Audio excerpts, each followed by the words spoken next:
And I also had to mention food safety because this does become very, very important post-transplant. If you get a kidney transplant, you will need to be on those medications that suppress your immune system for the rest of your life. And so that does make you more susceptible to foodborne illness. And so just proper food safety that probably all of us should be doing anyway, just becomes especially important.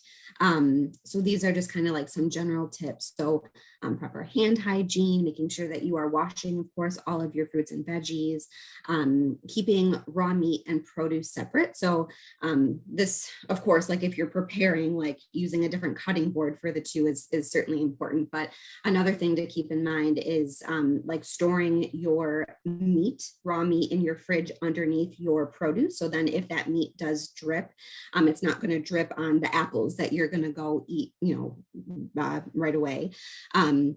Making sure that you refrigerate cold food right away, like right when you get back from the grocery store, or being especially mindful of like summer barbecues that might be coming up, and being mindful of food that's been sitting out generally for more than 4 hours is kind of the point where we really want to be especially concerned about it.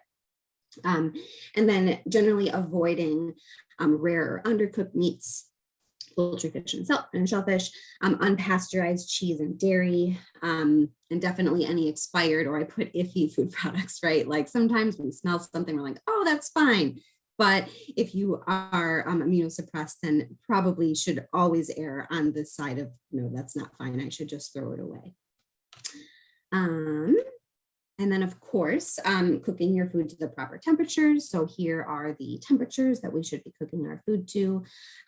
So generally 145 degrees, unless it's ground meat. And then we want to get it to 160 just because that ground meat has a greater risk of being contaminated during the grinding process.